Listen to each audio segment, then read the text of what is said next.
अल्हम्दुलिल्लाह अल्हम्दुलिल्लाहि रब्बिल आलमीन वस्सलातु वस्सलामु अला रसूलिहिल करीम व अला आलिहि व अस्हाबिहि अजमईन अम्मा बाद वअऊज़ु बिल्लाहि मिनश शैतानिर रजीम बिस्मिल्लाहिर रहमानिर रहीम या अय्युहन नासु क़द जाअतकुम मौइज़तुम मिर रब्बिकुम व शिफ़ाउल लिमा फ़िस सुदूर व हुदन व रहमतुल लिल मुमिनीन बिस्मिल्लाहिर्रहमानिर्रहीम रब्बि इश्रह ली सदरी व यस्सिर ली अमरी वहलुल उक़दतम मिन लिसानी यफ़क़हू क़ौली। मेरे अज़ीज़ बहनों, दर्स कुरान मजीद में आप सभी का तहे दिल से खैर मक़दम है। अस्सलामु अलैकुम व रहमतुल्लाहि व बरकातुहू। कैसे आप सभी लोग? अल्हम्दुलिल्लाह। अल्लाह ताला करे कि आप बहुत अच्छे रहें, खुशहाल रहें। अल्लाह ताला आपकी हिफाजत करे तमाम बीमारियों और जरासीम से। अल्लाह ताला आपकी हिफाजत करे समाज की बुराइयों और शैतान से, और आपके ईमान में दिन दूनी रात चौगुनी तरक्की अता करे, आमीन। दर्स कुरान मजीद में कौन सी सूरा चल रही है? सूरा हज। सूरा हज की लास्ट वीक किस आयत तक हम लोग ने तफसील से जाना था? बिल्कुल सही, आयत नंबर 55 तक। तो आज का दर्स होगा आयत नंबर 56 ऑनवर्ड्स इंशाल्लाह। तो इससे पहले हम लोग रिवीजन लेते हैं ना लास्ट वीक का। तो लास्ट वीक का छोटा सा रिवीजन करा के आगे बढ़ते हैं। लास्ट वीक आयत नंबर 49 ऑनवर्ड्स हम लोगों ने तफसील से जाना था कि अल्लाह ताला ने फरमाया कि ए नबी सल्लल्लाहु अलैहि वसल्लम, आप ऐलान कर दीजिए कि मैं तो तुम्हारे लिए क्या हूँ? नज़ीर मुबीन, खुली तौर पर आगाह करने वाला। यानी कोई वकील बनाकर नहीं भेजा गया हूँ और ना ही मौजज़ात दिखाने के लिए मैं भेजा गया हूँ, बल्कि खुली आगाही देने के लिए भेजा गया हूँ। और फरमाया कि जो लोग ईमान लाएँ और नेक अमल करें उनके लिए अल्लाह ताला की तरफ से मग़फ़िरत और रिज़्क़ करीम है। तो अल्लाह ताला का वादा है ईमान लाने वाले और आमाल सालिहात करने वालों के लिए कि अल्लाह ताला उनको बहुत उम्दा, अच्छा, पाकीज़ा रिज़्क़ इज़्ज़त के साथ देगा। आयत नंबर 59 में मैसेज है कि और जो लोग हमारे आयत को नीचा दिखाने की तगदौ करते हैं वही हैं जो जहन्नम वाले हैं। आयत नंबर 52 में है, और हमने नहीं भेजा आपसे पहले कोई रसूल और ना कोई नबी, मगर ये कि जब उसने ख़ुद कोई ख़याल बांधा यानी तमन्ना की तो शैतान ने उसके ख़याल में खलल अंदाज़ी की, और अल्लाह ताला मनसूख कर देता है उसे जो कुछ शैतान ने डाला होता है। फिर अल्लाह अपने फ़ैसलों को पुख्ता कर देता है और अल्लाह सब कुछ जानने वाला और कमाल हिकमत वाला है। लास्ट वीक बहुत तफसील से जानना था कि यहाँ तमन्ना किन किन माना में है और उसका क्या मतलब है। आयत नंबर 53 में है, ताकि वो शैतान की तरफ से की गई आमेज़िश को फितना बना दे उन लोगों के लिए जिनके दिलों में मर्ज़ हो और जिनके दिल सख्त हो चुके हों, और यकीनन ज़ालिम लोग मुखालिफत और दुश्मनी में बहुत दूर जा चुके हैं। यानी ये जो नबी की तमन्ना है वो बहुतों के लिए फ़ितना है, और फ़ितना माना आजमाइश होती है। आयत नंबर 54 में जाना कि और इसलिए भी कि वो लोग जान जाएं कि जिन्हें इल्म दिया गया हो कि यकीनन ये हक़ है आपके रब की तरफ से, और तो वो उस पर ईमान ले आएँ और उनके दिल उसके आगे झुक जाएं, और अल्लाह यकीनन अहले ईमान को सीधे रास्ते की तरफ हिदायत देने वाला है। तो हमने तफसील से बताया था कि किस तरह से ये नबी की ख्वाहिश एक फ़ितने की शक्ल में आती है और टेस्ट हो जाते हैं लोग, और किस तरह से अल्लाह ताला ईमान वालों के ईमान को मज़ीद बढ़ा देते हैं, और जिनके दिल में बीमारी है, मर्ज़ है, उनके मर्ज़ को खोल कर अल्लाह ताला लोगों के सामने ले आते हैं। और जबकि अल्लाह ताला क्या है, चाहते हैं कि अहले ईमान को सीधे रास्ते पर चलाएं।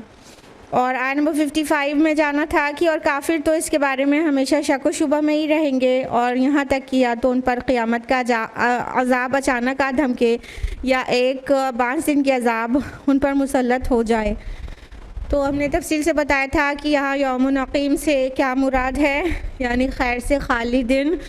तो क्या होगा, काफिर तो शक व शुबा में रहेंगे until they'll witness क़यामा। तो यहाँ तक हमने जाना था। अब आयत नंबर 56 जो उसी रुकू की आयत है जो करंट रुकू चल रहा है, उसको जानते हुए अगले रुकू में इंशाल्लाह जाएंगे। तो हम लोग जानते हैं आयत नंबर 56 ऑनवर्ड्स।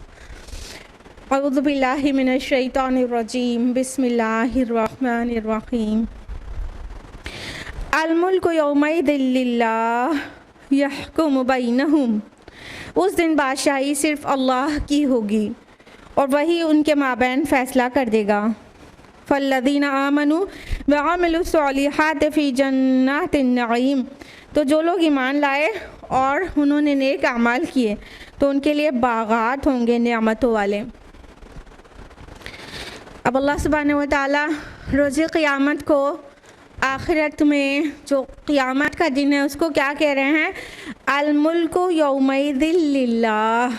आज के दिन बादशाही सिर्फ़ और सिर्फ अल्लाह के लिए है। देखिए, देखा जाए तो बादशाही हुकूमत आज भी अल्लाह ही की है। अल्लाह की बादशाही सिर्फ क़यामत के दिन नहीं है, आज भी अल्लाह ही की बादशाही है। लेकिन हम सभी यहाँ पर इम्तिहान के लिए हैं, तो अल्लाह ताला इम्तिहान लेने के लिए इख्तियार तो कुछ देते ही हैं। बिना इख्तियार दिए किसी चीज़ पर इम्तिहान कैसे लिया जा सकता है? तो इंसानों को कुछ इख्तियारात छोटे मोटे दिए जाते हैं, उसमें वो अपने को बादशाह समझने लगता है। छोटे छोटे पीस ऑफ द लैंड का रूलर होता है, वो अपने को शहंशाह समझने लगता है। तो इंसान भूल जाता है कि एक्चुअली बादशाही तो अल्लाह की ही है यहाँ पर भी, लेकिन वो उसको जो इख्तियार थोड़ा सा भी दिया गया उस पर बादशाही वो अपनी समझने लगता है और करने लगता है। लिहाजा यहाँ छूट तो है कि कोई अपने को बादशाह कहे, मलिक कहे, कह सकता है। तो लेकिन जो हमारा जो अमल का दायरा है ना वो बहुत लिमिटेड है। उससे ज़्यादा जितना अल्लाह सैंक्शन कर दे हम नहीं कर सकते। तो बादशाही ऑन द होल अल्लाह ही की यहाँ पर भी है। इस बात की ये दलील है कि मिसाल के तौर पर हम दुनिया में बहुत कुछ ऐसा है जो करना चाहते हैं लेकिन कर नहीं पाते।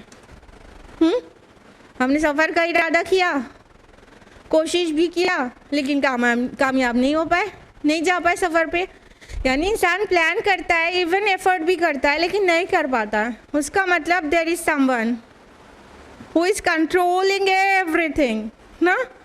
यही इस तरफ दलालत करती है। बादशाही तो आज भी अल्लाह ही की है हकीकी, लेकिन यहाँ पे इख्तियारात दिया होने की वजह से अल्लाह ताला आखिरत के दिन की रियलिटी बयान कर रहा है। उस दिन जो तुम्हारे यहाँ पे दिए हुए इख्तियारात होंगे ना, वहाँ पे सब छीन लिए जा चुके होंगे और एक्चुअली बादशाही अल्लाह ताला की हो जाएगी।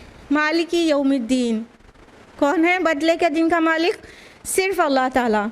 तो अल्लाह ताला ही वहाँ पर मालिक होगा और वो फ़ैसला करेगा और सब के जो मिले हुए फ्री विल होंगे वो वहाँ पर सल्ब कर किए जा चुके होंगे।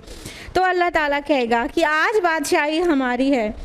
तो और अल्लाह उस दिन फ़ैसला जो करेगा वो फ़ैसला सबको मानना होगा।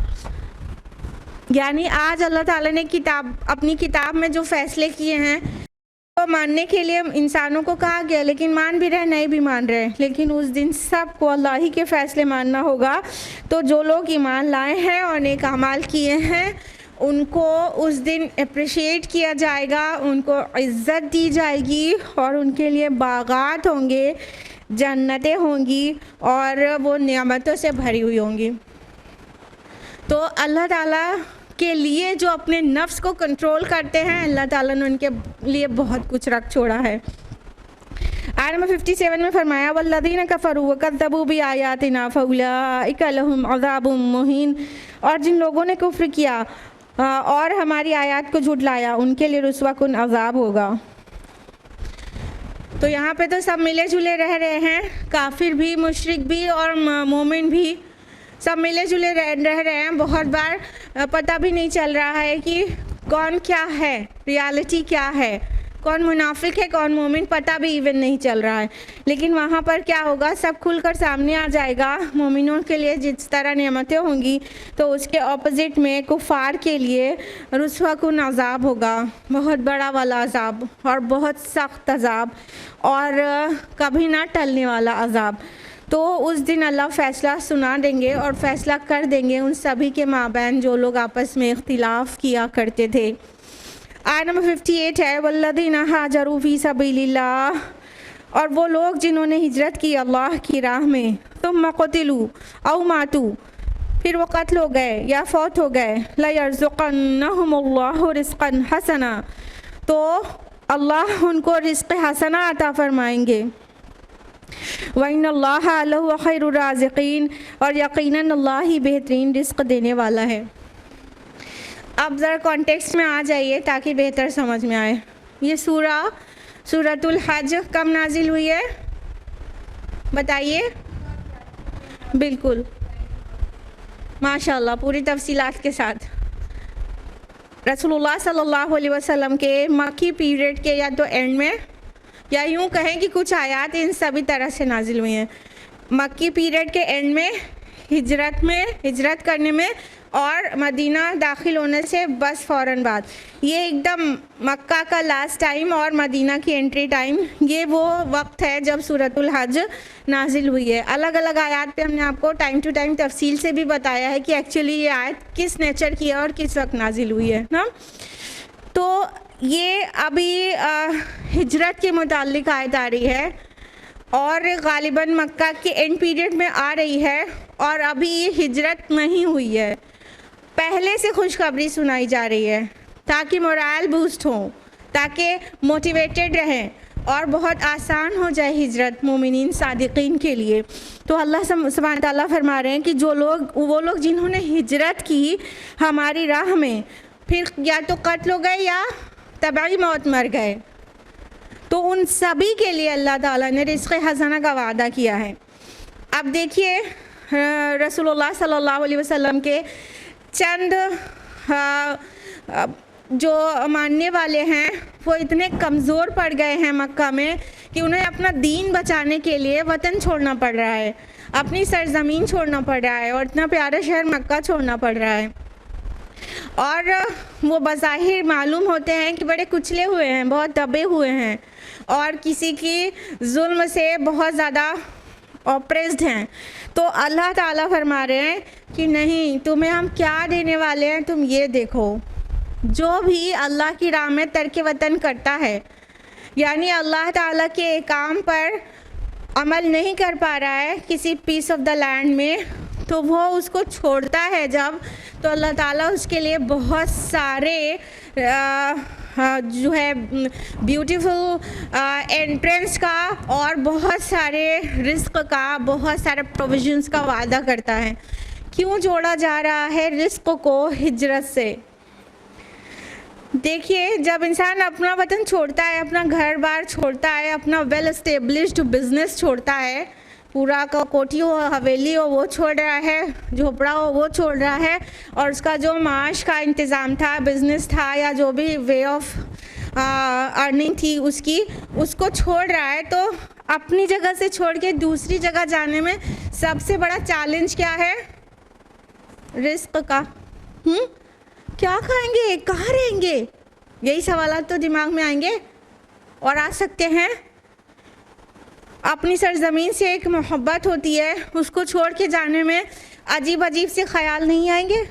इनफैक्ट ये शायद अभी आप लोग महसूस ना कर पाएँ, या अगर हम आपको कुछ एग्जाम्पल दें तो आप भी महसूस कर पाएँ। जब हम लोग कहीं सफ़र पे जाते हैं, वहाँ चाहे जितना अच्छा हो, चाहे कितना खूबसूरत हो, चाहे आपको महल में रखा जाए, अपना घर याद आता है नहीं आता? अभी यहाँ से खबर आ जाए कि जो जहाँ पहुँचे हैं वापस यहाँ नहीं आ सकते, यहाँ पर आपकी जो प्रॉपर्टी थी, आपका घर था, आपका बिजनेस था, उस पर किसी दूसरे ने कब्ज़ा कर लिया, तो आपके ऊपर क्या गुजरेगी? अभी थोड़ा सा महसूस कर पाएंगे आप लोग। यही सीन था मक्का में। जो लोग हिजरत करके मदीना जा रहे थे, एक्चुअली उनकी पूरी की पूरी प्रॉपर्टी, उनका पूरा बिजनेस, उनकी पूरी वेल्थ इधर से गसब कर ली गई थी। मक्का के मुशरिकीन की तरफ से, सब मार लिया गया था। ज़ीरो जा रहे थे, बिल्कुल कुछ भी नहीं लेके जा रहे थे। सुहैब रूमी रज़ियल्लाहु अन्हु, इतना वेल एस्टेब्लिश्ड उनका बिजनेस, इतने मालदार, अपनी बॉडी खाली लेके गए हैं, तन जिस्म लेके गए हैं और सब कुछ छोड़ के गए हैं। तो इतना जब छोड़ के अल्लाह की राह में कोई तर्क वतन करता है तो अल्लाह ताला को इतना पसंद आती है ये चीज़ कि अल्लाह ताला ने उनके जाने से पहले, उनके छोड़ने से पहले उनके खुशखबरियाँ सुनाना शुरू कर दी कि जिन लोगों ने हिजरत की, फिर हिजरत करके जाएंगे तो ज़ाहिर है ग़ज़वा बद्र बगल में रखी है। अल्लाह ताला के लिए पास्ट प्रेजेंट फ्यूचर कुछ नहीं है, देयर इज़ नो टाइम। अल्लाह ताला सब कुछ जानते हैं। ग़ज़वा बद्र बिल्कुल करीब में ही होने वाली है, जैसे ही मदीना पहुँचेंगे उसके नेक्स्ट ईयर ना, तो यानी कत्ल भी हो जाएंगे, हो सकते हैं, जंग में हिस्सा लेना है। तो अल्लाह ताला से कह रहे हैं कि हमारे लिए जो वतन को छोड़ के गया है वो चाहे मैदान जंग में कत्ल हो जाए यानी शहीद हो जाए, या तो अपनी तबाही मौत मर जाए, वो शहीद भी ना हो, बिस्तर पे अपने मर जाए, क्योंकि वो महाजिर है। तो अल्लाह ताला उसको भी, ऐसे महाजिर को भी जो शहीद नहीं हो पाया, शहादत जैसा दर्जा देंगे और उसको रिज़्क़ हसना देंगे, और अल्लाह ताला सबसे बेहतर रिज़्क़ देने वाले हैं। ये जो अगर पहले से खुशखबरी मिल जाए तो कैसा ईमान चढ़ जाएगा, कैसी हिम्मत आ जाएगी, कैसा हौसला आ जाएगा कि जब मेरा अल्लाह रिज़्क़ देने का वादा कर रहा है तो कौन है जो मेरा रिज़्क़ रोक सकेगा। सब कुछ छोड़ के इंसान निकल सकेगा। तो अल्लाह ताला ने अपने महाजिरून बंदों से ये वादा किया कि नहीं, जो भी वतन छोड़ता है तुम वतन छोड़ोगे, अपना माश, अपना घर, हवेलियाँ सब कुछ छोड़ोगे तो तुम्हें यहाँ से बहुत बेहतर रिज़्क़ वहाँ मिलेगा। अब्दुर्रहमान बिन औफ रज़ियल्लाहु अन्हु मदीना में जाके इस्टेब्लिश हुए थे। उनका बिज़नेस वहाँ इतना परवान चढ़ा था कि one of the wealthiest person बन गए थे वो अरब के। तो अल्लाह ताला, वही महाजिर थे, मक्का में सब छोड़ के जा रहे थे, मदीना में फिर अल्लाह ने कहाँ से कहाँ पहुँचा दिया, फ्यू ईयर्स में ना। तो ये अल्लाह का वादा है। अगर यही ईमान आज भी हो मोमिनों के अंदर तो हर चैलेंज को वो चैलेंज की तरह लें, किसी चीज़ से नहीं डरें, किसी चीज़ से नहीं दबें। बस यही ईमान की तो कमज़ोरी है कि हमें अल्लाह के वादों पर यकीन नहीं है। आयत नंबर 59, लयुदखिलन्नहुम मुदखलन यर्दौना, वो लाजिमन उनको ऐसे मकाम में दाखिल करेगा जिससे वो राज़ी हो जाएंगे। व इन्नल्लाहा लअलीमुन हलीम, और अल्लाह यकीनन सब कुछ जानने वाला, तहम्मुल करने वाला है। यानी अल्लाह ताला के लिए जो मक्का छोड़ रहा है वो मदीना जाएगा तो उसके लिए ब्यूटीफुल एंट्रेंस है मदीना में भी, और अल्टीमेटली जन्नत में ब्यूटीफुल गेट्स ऑफ जन्ना उसका वेलकम करेंगे। तुमने अपने रब के लिए अपनी सरज़मीन छोड़ा था, आओ ये लो, गेट ही इतना खूबसूरत है तुम्हारे लिए, फिर अंदर की नेमतों के क्या कहने, सुभान अल्लाह। तो अल्लाह ताला उनको बहुत खूबसूरत मकाम में एंट्री दिलवाएगा और वो अल्लाह ताला वो राज़ी हो जाएंगे, यानी वो सारी चीज़ें पाकर राज़ी हो जाएंगे। सहाबा के लिए कुरान मजीद में नो लेस दैन 3 टाइम्स ये कहा गया है रज़ियल्लाहु अन्हुम व रदू अन्हु, कि उनसे अल्लाह राज़ी और वो अल्लाह से राज़ी। तो सबसे पहले हमें अपने नफ्स को आमादा करना होगा इस बात पे कि अल्लाह ने हमें जो दिया है उसका शुक्र है, जो नहीं दिया उसका शुक्र है, जो अल्लाह ताला हमारी तकदीर में लिखा हुआ है उसका शुक्र है, जो भी मसाइब है उसके लिए भी शुक्र है, जो नेमतें हैं उसके लिए भी शुक्र है। हर तरह से अल्लाह से राज़ी रहेंगे पहले हम, तब हमारी जान से हमारे ऐसे अमाल हो पाएंगे कि अल्लाह भी राज़ी हो जाएगा। अव्वल तो हम अल्लाह ही से राज़ी नहीं हैं, शिकवे शिकायत ज़ुबान पे रहते हैं। अल्लाह ताला चाहे जितना नवाज दे, एक कमी कर देता है तो हम रो रो के चीख के शिकवे करते हैं। तो हम तो खुद अल्लाह से राज़ी नहीं है ना, तो अल्लाह हमसे राज़ी हो जाएगा, ऐसे कैसे हो पाएगा। तो पहले हम अपने को पूरी तरह से प्लान करें, प्रोग्राम करें अपने माइंड को कि अल्लाह ताला की हर अता पर हम राज़ी हैं और हर महरूमी पर भी राज़ी हैं। खाली खुशियों के लिए नहीं शुक्र करना चाहिए, मसाइब में भी शुक्र करना चाहिए। हमारे प्यारे नबी सल्लल्लाहु अलैहि वसल्लम का क्या तरीक़ा था, जब कोई तकलीफ़देह ख़बर सुनते थे तो क्या कहते थे, बताइए? अल्हम्दुलिल्लाहि अला कुल्ली हाल, हर हाल में अल्लाह ताला का शुक्र है। तो ये हम नहीं जानते कि जो मसाइब हैं, जो मुश्किलें हैं, वो क्या खैर अपने अंदर समेटे हुए हैं, लेकिन हम ईमान तो रख सकते हैं इस बात पर कि उसमें भी खैर है। और हमारे नबी शुक्र ही करते थे टफ़ टाइम में भी, तो उसमें भी खैर ही है। यानी रोज़ आखिरत जब उस मुश्किल और मुसीबत पे सब्र करने का अजर देखेंगे ना, तो सोचेंगे ऐसे ही हज़ारा मुसीबतें क्यों ना आ गई हमारे ऊपर, सोचेंगे ऐसा, बिल्कुल ऐसा, ऐसी ख्वाहिश करेंगे अल्लाह पाक आपने दुनिया में हमें कुछ भी ना दिया होता, हम रगड़ रहे होते, हमारे पास कोई आज़ाद जिस्म ना होते, हम ज़मीन पर रेंग के चल रहे होते और हम कुछ भी ना मिलता, तो यहाँ पर ये और ज़्यादा और ज़्यादा और ज़्यादा मिलता। तो अल्लाह ताला बेहतर जानते हैं। तो पहले अल्लाह ताला से राज़ी हो जाएं, तो फिर अल्लाह ताला भी आपको खुश कर देगा। रोज़ आखिरत जो कुछ हम देखेंगे वो खुश कर देने वाला होगा। तो अल्लाह ताला जानते हैं और इल्म वाले हैं, यानी आप नहीं समझ रहे हैं, आपसे कुछ लग़ज़िशें कमज़ोरियाँ भी हो रही हैं, तो अल्लाह तहम्मुल से उन्हें दरगुज़र कर रहा है। आयत नंबर 60, तालिका वमन आक़ब बिमिस्लि मा उक़िब बिही, ये तो है ही, और जो शख्स बदला ले उसी कदर जिस कदर उस पर ज़्यादती की गई, तुम बक़िया अलैहि लयंसुरन्नहुल्लाह, फिर उस पर मज़ीद ज़्यादती की जाए तो लाज़िमन उसकी मदद करेगा। इन्नल्लाह लअफ़ून गफ़ूर, यकीनन अल्लाह माफ़ फरमाने वाला और बख्शने वाला है। अब देखिए वो आयत आ रही है जिससे पता चलता है कि अपने ऊपर किए गए जुल्म का बदला भर तक लेना जायज़ है। अब ये मुसलमान मक्का से हिजरत करके मदीना जाएंगे, वहाँ उन्हें जंग की इजाज़त मिलेगी और फिर वो कुफ़ार के साथ जंग करेंगे। यानी कि जो भी हक उनके मारे गए, सारी चीज़ मक्का में हड़प कर ली गई उनकी। रसूलुल्लाह सल्लल्लाहु अलैहि वसल्लम की फूफी का जो घर था वो कितना शानदार था, लेकिन आपके सारे कज़िन्स निकले, वो सब छोड़कर अब्दुल्ला बिन जहाश, शुबैदुल्लाह बिन जहाश, ये सब निकले, तो सब अपना ब्यूटीफुल जो वो था मेंशन कह सकते, एक बहुत शानदार सा महल था उनका, वो छोड़ के निकले थे, वो सब पर कब्ज़ा कर लिया। अल्लाह के रसूल से कह रहे थे एक बार अब्दुल्ला बिन जहाश रज़ियल्लाहु अन्हु, या रसूलुल्लाह, हम लोगों का वो जो घर था वो बहुत शानदार था, उस पर कब्ज़ा कर लिया गया और बहुत अपसेट थे। तो रसूलुल्लाह सल्लल्लाहु अलैहि वसल्लम ने फरमाया कि अब्दुल्ला, क्या तुम नहीं चाहते कि जन्नत में तुमको इसके बदले में बहुत इससे कहीं ज़्यादा शानदार महल मिले? तो बोले मैं अल्लाह ताला की फिसलता पर राज़ी हूँ। बस राज़ी हो गए, भूल गए वो खूबसूरत सा महल जिसमें वो रहा करते थे।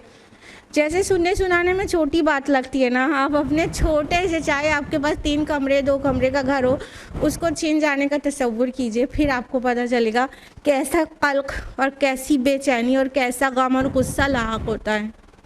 मतलब आप घर से निकले और कोई आपके घर पे कब्ज़ा कर ले, फिर आपको कैसा महसूस होगा। शायद ये दर्द आप तब समझ पाएंगे उन महाजरीन का। ये था उनके साथ केस ना, कि एक तो अपने वतन से भी निकाला जा रहा है और फिर उनके पीछे वो सारी चीज़ हड़प कर ली जा रही है, और कोई जाना चाह रहा है तो कह रहे हैं तुम्हारे बिज़नेस और तुम्हारी वेल्थ का एक फूटी कौड़ी भी नहीं ले जाने देंगे, सब कुछ यहीं छोड़ कर जाओ, हमसे कमाया है तुमने।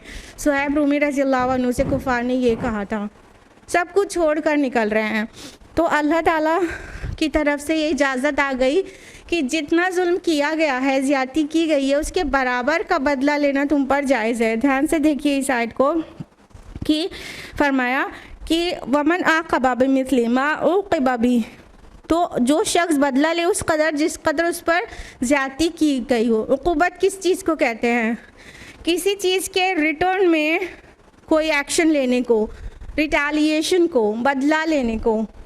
अक़बा मीन्स होता है पीछे आने वाला, आक़िबत इसीलिए आखिरत को कहते हैं, पीछे आने वाली। तो उक़ूबत उसी बदले को कहते हैं जो किसी अमल के रद्द अमल में हो। ठीक है, तो ये है वो बात कि अल्लाह ताला फरमा रहे हैं जितना तुम्हारे ऊपर जुल्म किया गया हो, इस्लाम इजाज़त देता है कि उतना ही बदला उससे ले लिया जाए। ध्यान रहे, उतना ही, ठीक है। ये नहीं कि ईंट का जवाब पत्थर से देंगे।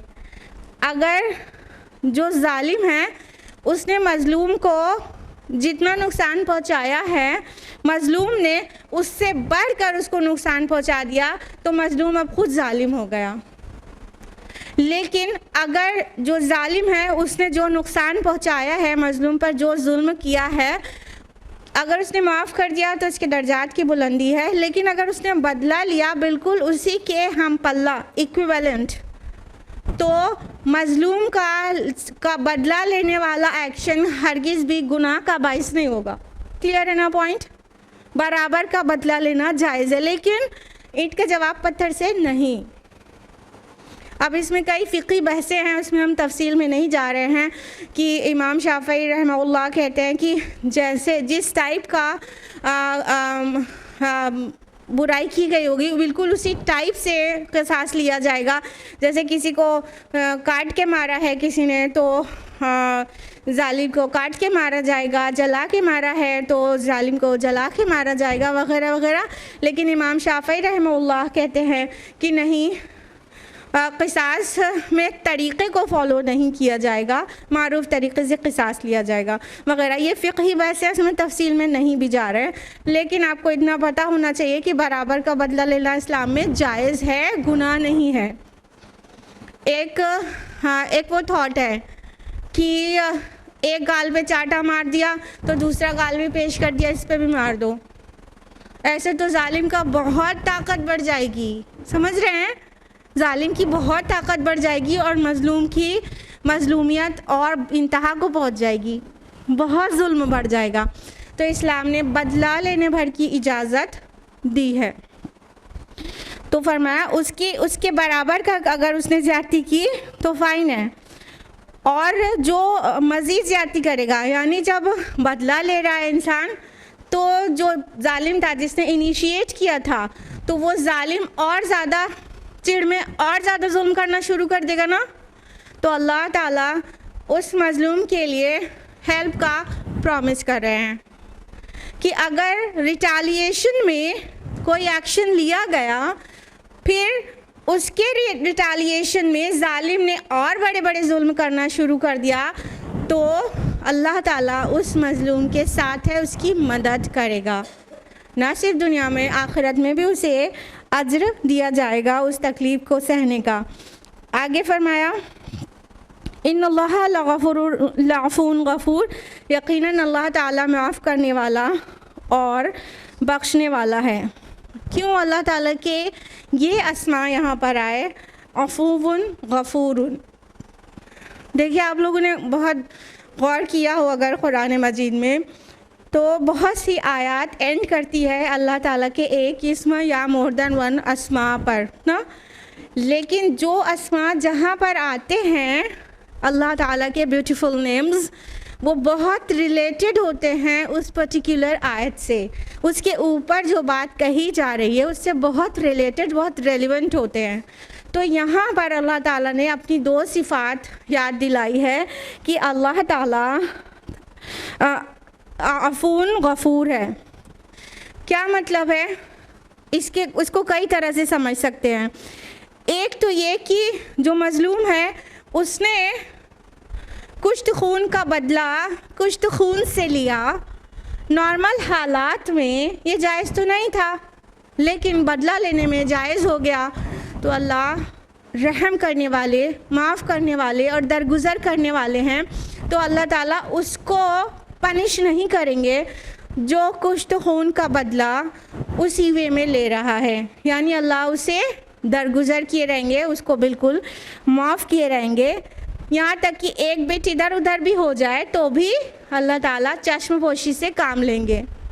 कहने का मतलब पूरा इंच टेप से नाप के तो बदला नहीं ले पाएंगे, थोड़ा सा इधर उधर हो सकता है तो वो अल्लाह ताला वो उतना माफ़ कर देंगे। दूसरी तरह इस आयत को इस तरह भी समझ सकते हैं कि अल्लाह ताला इजाज़त तो दे रहे हैं कि तुम बदला ले लो, लेकिन अपनी दो जो सिफ़ात याद दिला रहे हैं तुम उसको अपने अंदर जज्ब करो। रिटालिएशन से बेटर क्या है? फॉरगिवनेस, माफ़ कर देना। तो तुम भी दरगुजर से काम लो और माफ़ कर दो तो तुम्हारे लिए बहुत बेहतर है। सूरतुल बकरा में कहा गया कि जो वो अपने जो तुम पर किया गया उतना बदला लो तो तुम पर कुछ गुनाह नहीं। लेकिन सूरतुल शूरा में क्या कहा गया? लेकिन अगर तुम माफ़ कर दो और दरगुजर कर दो तो ये उलुल अज़्मी के काम है। ठीक है, तो बदला लेना जायज़ भर है, लेकिन माफ़ कर देना प्रेफरेबल है। माफ़ कर देना इंसान के ग्रेड्स को हायर और हायर कर देगा। तो अभी जो बैठे बैठे आपके दिमाग में प्लानिंग चलने लगी थी, अच्छा बदला लेना जायज़ है, तो अभी उसका बदला चुका के आते हैं। अगर आपने ये प्लान करने लगे थे, जायज़ तो रहेगा, लेकिन व्हाट्स बेटर? फॉरगिवनेस, माफ़ कर देना बेहतर है। अल्लाह ताला उसको एप्रिसिएशन में क्या कह रहे हैं? उलुल अज़्मी के काम कह रहे हैं। ये बड़ी हिम्मत और हौसले का काम है। खैर, बदला लेना आसान है, गुस्से में इंसान रिटालिएट करता है, लेकिन ज़ब्त करना, बर्दाश्त कर लेना और पूरी तरह से माफ़ कर देना जालिम को, ये बड़ों के काम है, बड़े बड़ों के काम है। तो अगर आप बड़े बड़े बनना चाहते हैं, अगर अल्लाह ताला की इन दो सिफ़ात को अपने अंदर जज्ब करना चाहते हैं और माफ़ कर देना चाहते हैं, तो जाहिर है ये बड़ा काम होगा। तो बेहतर है ऐसी अल्लाह ने सिफ़ात याद दिलाई जो बेहतर की तरफ आपको गाइड भी करें। जायज़ का दर्जा अलग होता है, तक़वा और उसका एहसान का दर्जा अलग होता है। समझ गए? कोई चीज़ जायज़ होगी तो कानूनन जायज़ हुई, लेकिन उसका एक दर्जा ये होता है कि एहसान कर दिया जाए, वो उससे ऊपर की चीज़ होती है। इसको दिलों का तकवा कहते हैं और एहसान कहते हैं, जिसमें अज्र बढ़ा के मिल जाता है। जो बदला लेने में बस ये है कि गुनाह नहीं पड़ेगा, लेकिन माफ़ कर देने में नेकी बढ़ाकर मिल जाएगी। आयत नंबर 61, दालिका बिअन्नल्लाह युलिजुल लैला फिन्नहारि व युलिजुन नहारा फिल्लैल। और ये इसलिए कि अल्लाह रात को दिन में दाखिल करता है और दिन को रात में दाखिल करता है। व अन्नल्लाह समीउन बसीर, और ये कि अल्लाह सब कुछ सुनने वाला और सब कुछ देखने वाला है। अब ये क्या कनेक्टिविटी है कि अल्लाह ताला कह रहे हैं दालिक, और इसी तरह ये तो है ही। और क्या कि बेशक अल्लाह दिन को रात में पिरोता हुआ ले आता है, रात को दिन में पिरोता हुआ ले आता है। यहाँ पर जो लफ्ज़ इस्तेमाल हुआ है युलिजुल लैला फिन नहारी, कि दाखिल करता है, पिरोता हुआ ले जाता है। तो ये जो लफ्ज़ है युलिजु मौलूज, इसका मतलब होता है किसी तंग जगह में दाखिल होना। ठीक है, तंग जगह में, इसका मतलब होता है कॉइलिंग भी। ठीक, तो अल्लाह ताला अपना एक साइन बयान कर रहे हैं, एक निशानी बयान कर रहे हैं। इससे पीछे की चीज़ों को रिलेट करेंगे हम लोग, कई तरह से रिलेट हो सकती है। पहली बात तो ये हो गई कि जो इससे जस्ट ऊपर जो आयत थी, आयत नंबर 60, कि जो मज़ीद ज़्यादती करेगा मज़लूम पर तो अल्लाह ताला उसकी मदद करेगा। अब वहाँ की सिनेरियो में सोचिए कि ये टूटे फूटे मुसलमान एकदम हारे मन से देखा, बज़ाहिर ऐसा लग रहा है कि खाली अपनी जान को, अपने दीन को बचाने के लिए उनको अपना घर बार तक छोड़ना पड़ गया। किस कद्र मज़लूम और किस कद्र कमज़ोर है, ऐसा लग रहा है ना। तो अल्लाह ताला कह रहे हैं जो हस्ती रात को दिन में, दिन को रात में ले आती है, जो इतना बड़ा निज़ाम चला रही है, उस हस्ती के लिए क्या मुश्किल है कि मज़लूम की वो मदद करे। बज़ाहिर ऐसे लगते हैं ना कमज़ोर लोग कभी भी मतलब ताकत में नहीं आ सकते, ऐसा बिल्कुल भी नहीं है। तो अल्लाह जब पूरी कायनात का निज़ाम चला सकता है तो इसके लिए क्या मुश्किल है कि अपने कुछ बंदे जो अभी कमज़ोर हैं ज़मीन में, उनकी मदद करके उनको स्ट्रॉन्ग बना दे। उसके लिए बहुत आसान है। एक बात तो ये हो गई। दूसरी बात ये हो गई कि इससे पीछे का जो पूरा तसलसल चला आ रहा है, बहुत पीछे से देखें कि जो नेक हैं उनको जन्नत के बाग होंगे, जो अल्लाह की तकज़ीब करने वाले हैं उनको जहन्नम मिलेगी, जो लोग हिजरत करेंगे उनको अल्लाह ताला बहुत बढ़ाकर रिज़्क़ हसना अता फरमाएंगे, और जो जुल्म करेंगे तो उनका बदला लेना जायज़ है, और जो उस पर फर्दर जुल्म करेगा तो उसके लिए अल्लाह हेल्प करेगा वगैरह वगैरह। ये पूरा पीछे का कॉन्टेक्स्ट के साथ मिलाकर अगर हम इस आयत को देखें तो इससे पता ये चल रहा है कि जो अल्लाह ताला इन चीज़ों पर, सारी चीज़ों पर कुदरत रखने वाला है, उसका इख्तिदार है इस बात पर कि सूरज को निकाले और सूरज को गुरूब कर दे। तो उन सब चीज़ों में एक मुसलमानों को एक हौसला दिया जा रहा है कि तुम देखो कि जो अल्लाह तुम्हारा पुष्टपना है वो इतनी कुदरत वाला है। तुम इन निशानियों में गौर करो कि अल्लाह ताला रात को दिन में और दिन को रात में पिरोता हुआ ले आता है, उसके लिए कितना आसान है तुम्हारी हेल्प करे, एक पॉइंट ऑफ व्यू। दूसरा पॉइंट ऑफ व्यू कि हर रात के बाद सुबह आती है। तुम अभी मजलूम हो, तुम अभी कुचले हुए हो, दबे हुए हो, मत समझो कि हमेशा ज़मीन पर इसी तरह दबे हुए रहोगे। बहुत जल्द ही सुबह आने वाली है। ये अपने जुल्म ज़्यादती की रात तुम पर किए हुए हैं तो तुम पर बहुत जल्दी फतह और गलबे का सूरज तुलू होने वाला है। तुम इंतज़ार करो और आफाक और अनफुस में गौर करो, तुम पा जाओगे कि कोई भी हालत एक जैसी रहने वाली होती ही नहीं।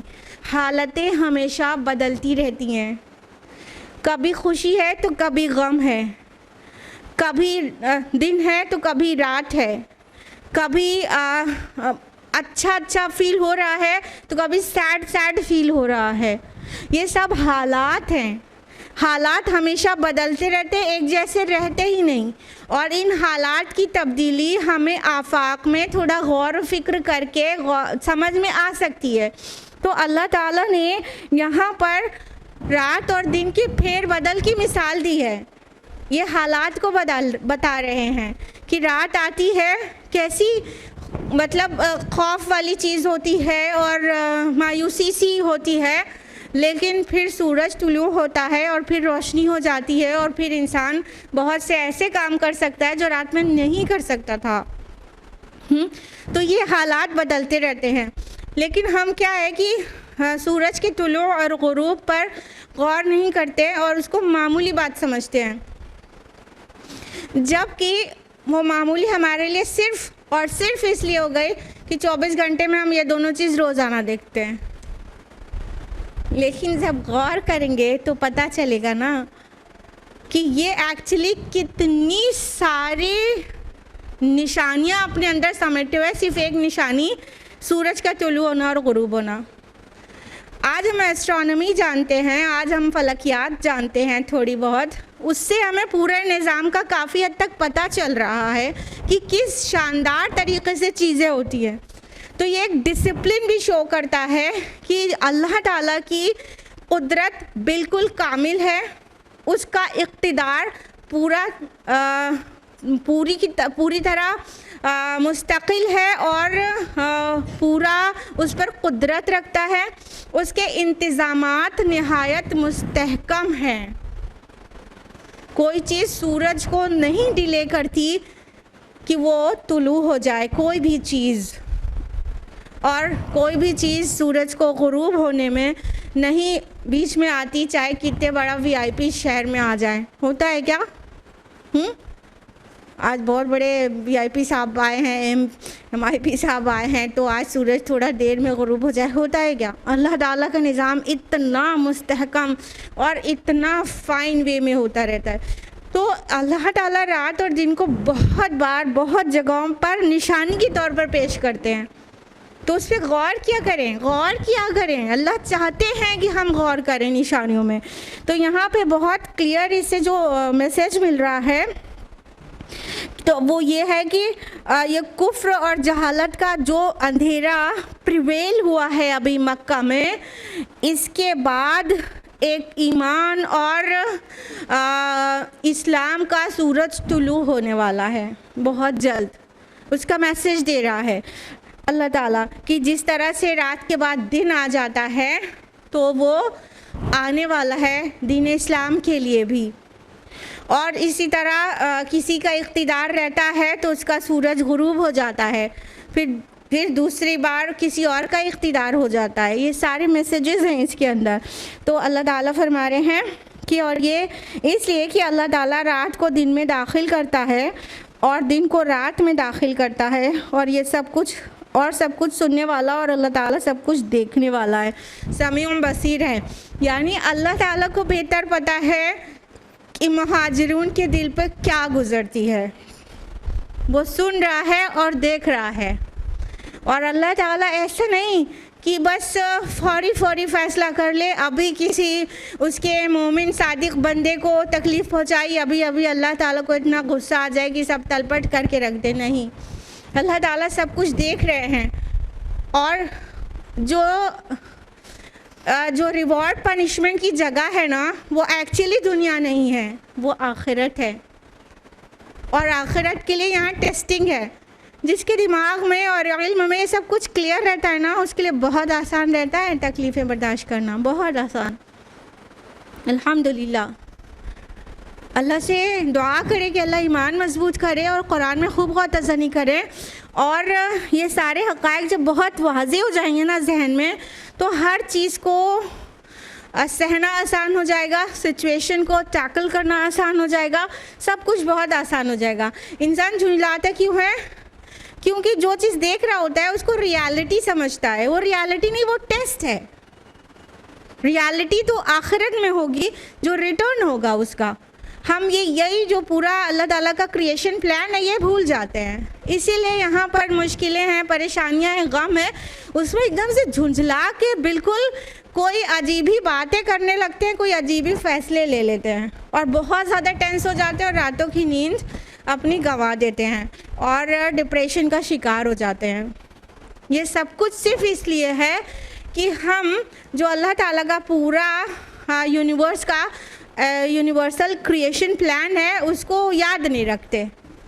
जैसे आप रिकॉल कर लें ये चीज़ को कि ये तो टेस्ट है, जब मुश्किल महसूस हो तो आप समझ लें, इंस्टेंटली आप उसको रिकॉल करें कि ये अल्लाह ताला की तरफ से मेरे सब्र का टेस्ट है, बस और कुछ भी नहीं है। हालत है, बदल जाएगी। अभी मुश्किल दे रहा है कोई, कल अल्लाह आसानी देगा। हालत है, ये बदल जाएगी, और हर हालत आपकी आजमाइश के लिए आई है। बस ये याद कर ले, बहुत आसान हो जाएगा। फिर सामने वाले पे ना उतना ज़्यादा गुस्सा आएगा, ना आपकी ज़ुबान ऑल फॉल बकेगी, और ना ही कोई ऐसे फ़ैसले और ऐसे बातें आप कहेंगे जिसके लिए सालों पछताना पड़े। नहीं होगा ऐसा। तो अल्लाह ताला बार बार मेंशन तो करते हैं अपनी आयत को। हम ही लोगों की ये कमज़रफ़ी है कि हम लोग पढ़ते हैं और निकल जाते हैं और गौर नहीं करते, थोड़ी देर ठहरते नहीं हैं जब कुरान पढ़ रहे होते हैं। सुबह का नज़ारा करते, कुछ सोचते नहीं, कुछ समझते नहीं, गौर नहीं करते हैं। बिल्कुल गौर किया करें, कुरान को पढ़िए। कितनी बार अल्लाह ताला चाहता है कि, कितनी बार रिपीट करता है कि हमारी आयत पर गौर करो। और चीज़ों को समझाने के लिए अल्लाह ताला अपनी आफाक वाली आयत को मेंशन करते हैं, यानी गौर करो। थोड़ा सा अपनी बिज़ी लाइफ में से टाइम निकालो, थोड़ा सा इस फितने से बाहर आओ, थोड़ा टाइम निकालो, 30 मिनट्स का। 30 मिनट्स भी नहीं हो रहा, 20 मिनट्स का टाइम निकालो। 20 नहीं हो रहा, 10 तो निकालो ही निकालो, जिसमें अल्लाह की खिलकत पे गौर व फिक्र कर रहे हो, अपने डेबिट क्रेडिट पे गौर कर रहे हो। टाइम निकालो, सब सुलझ जाएगा इंशाअल्लाह। आयत नंबर 62, ज़ालिका बिअन्नल्लाह हुवल हक़, ये इसलिए कि अल्लाह ही हक़ है। व अन्नमा यदऊन मिन दूनिही हुवल बातिल व अन्नल्लाह हुवल अलियुल कबीर, और ये कि जिसको ये लोग पुकारते हैं उसके सिवा वो सब बातिल हैं, और ये कि यकीनन अल्लाह ही सबसे बुलंद और सबसे बड़ा है। बेशक अल्लाह ताला फरमा रहे हैं कि ये सब चीज़ बताई गई किस लिए, एक्चुअली हक़ सिर्फ़ और सिर्फ अल्लाह है। ये लोग माबूदाने बातिल को पुकार रहे हैं, अल्लाह ताला फरमा रहे हैं कि अल्लाह ताला के अलावा जिसको पुकार रहे हैं वो सब के सब बातिल हैं। यानी पीछे अल्लाह ताला ने महाजिरून की मदद करने का वादा किया है ना, मज़लूम की मदद करने का वादा किया है, लेकिन ये लोग जिसकी मदद पर, अल्लाह को छोड़कर जिसकी मदद पर रिलाई किए बैठे हैं ना, वो सब फेक हैं। वो बिल्कुल उनसे मदद नहीं किए जाएंगे, उनको कोई पावर नहीं दिया गया है। पावर कुल का कुल अल्लाह ताला के हाथ में है। वहुव अला कुल्लि शैइन क़दीर, कि हर एक चीज़ पर कुदरत रखने वाला सिर्फ़ और सिर्फ अल्लाह ताला है। तो अल्लाह के अलावा जो कुछ भी है वो सब बातिल है, और सबसे बुलंद और सबसे बड़ा अल्लाह ताला है। अल्लाह के वादे पर रिलाय करो। आयत नंबर 63, अलम तरा अन्नल्लाह अंज़ला मिनस समाई माअ, क्या तुमने देखा नहीं कि अल्लाह आसमान से पानी नाजिल करता है, फतुस्बिहुल अर्दु मुख़दर्रा, तो ज़मीन सरसब्ज़ हो जाती है। इन्नल्लाह लतीफ़ुन ख़बीर, यकीनन अल्लाह बारीक बीन और बहुत बाखबर है। अब अल्लाह सुब्हानहू तआला एक और मिसाल से मोमिनीन सादिक़ीन की ढारस बता रहे हैं। अब क्या मिसाल दी, वो भी हमारे गिरदो पेश जो चीज़ें होती हैं उन्हीं में से, कि क्या तुमने देखा नहीं कि अल्लाह ताला कैसा आसमान से पानी नाजिल फरमाता है, तो फिर ज़मीन बिल्कुल सरसब्ज और शादाब हो जाती है, ग्रीनरी हो जाती है पूरी। यानी एक मुर्दा ज़मीन पर बंजर सूखी नहीं कोई वेजिटेशन दे रही ज़मीन पर अल्लाह ताला बारिश बरसाते हैं, तो फिर क्या होता है, चंद दिनों में ही वहाँ एकदम हरियाली छा जाती है। तो ऐ मोमिनों, ऐ महाजिरों, ऐ मुसलमानों, ऐ इंसानों, तुम अल्लाह ताला के ऊपर शक न करो।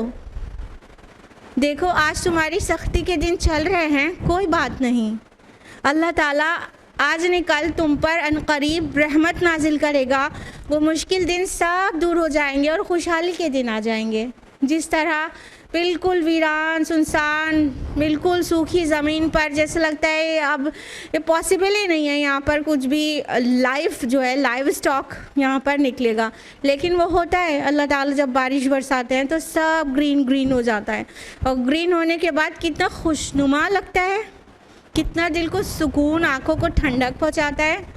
तो ये भी मोमिनीन सादिक़ीन के लिए एक निशानी है कि ठीक है टफ़ टाइम आते हैं, लेकिन अल्लाह ताला की जब रहमत नाजिल होती है, वो बदलने वाले सिचुएशन है, वो हालात हैं, वो बदल जाते हैं और फिर अच्छे दिन आ जाते हैं।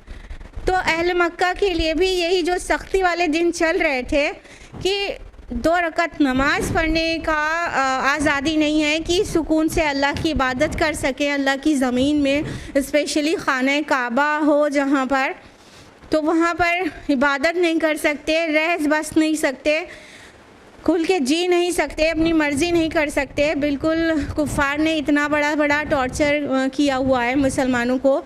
तो आप मत घबराइए, वो दिन बदलने वाले हैं। अल्लाह ताला के नज़र में है ना आने वाले दिन भी। अभी ये हिजरत होने वाली है और उसके बाद बद्र होगी, कितनी शानदार फ़तह मिलेगी, और उसके 8 ही साल के बाद ये मक्का फ़तह हो जाएगा, और किस शान से मुसलमानों का एक ठाठे मारता हुआ समंदर मक्का के अंदर शाहाना दाखिल हो जाएगा और कोई कुछ ना बिगाड़ सकेगा। यही वो लोग जो लोग निकलने पे मजबूर कर रहे हैं, आज बहुत चढ़े हुए हैं, यही वो लोग एकदम आंखें झुकाए और हाथ को बांधे खड़े होंगे और रहम की भीख मांग रहे होंगे मोहम्मद रसूलुल्लाह सल्लल्लाहु अलैहि वसल्लम से। अल्लाह की नज़र में है ना, अभी 8-10 साल बाद वाला सीन भी अल्लाह की नज़र में है ना।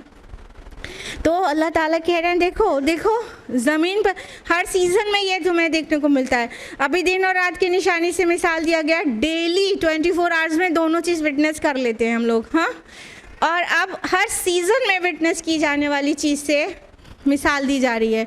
इसके लिए तो बहुत उम्र दराज होने की भी ज़रूरत नहीं है ना, हर साल में 2-3 बार ये चीज़ होते देख लेते हो, और डे नाइट वाली निशानी के लिए तो कुछ भी नहीं चाहिए, रोज़ाना 24 आवर्स में देख लेते हो। हाँ, तो किस तरह अल्लाह ताला एक सख्त ज़मीन पर पानी बरसाते हैं तो वहाँ से सब्ज़ा निकलने लगता है, ग्रीन ग्रीन हो जाता है सब और अच्छा लगने लगता है। मुक़द्दर लफ्ज़ आया है, अख़दर मीन्स ग्रीन कलर होता है, खा दौदरा इसका रूट है, इसका मतलब होता है ग्रीन। तो किस तरह ज़मीन सरसब्ज़ा उगाने लगती है। इन अल्लाह लतीफ़ुन ख़बीर यहाँ पे कहा गया, यकीनन अल्लाह बारीक बिन और बहुत बाखबर है। अब ये दो attributes, names and attributes of अल्लाह सुब्हानहू व तआला have been mentioned over here. आपसे जैसा कि हमने पहले बोला कि जो भी अल्लाह के अस्मा ब्यूटीफुल नेम्स मेंशन होते हैं उसका बहुत रिलेशन होता है, रेलिवेंस होता है उस आयत से जिस आयत के एंड में आ रहे हैं। अब यहाँ पे कहा लतीफ़ुन ख़बीर। लतीफ़ मीन्स होता है ऐसे तो बारीक बीन, ठीक है। तो क्या एक्चुअली मतलब क्या होता है, गैर महसूस तरीक़े से अपने इरादे की तकमील करने वाला। लतीफ़ का ये माना होता है, यानी महसूस भी ना हो और चीज़ हो जाए।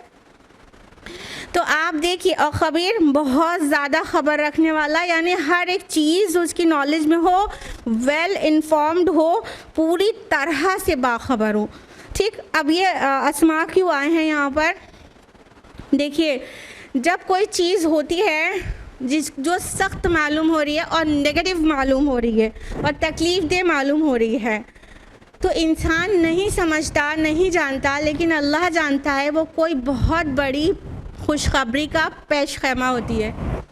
उसके बाद एक बहुत बड़ी सक्सेस उसके साथ जुड़ी होती है, ठीक है।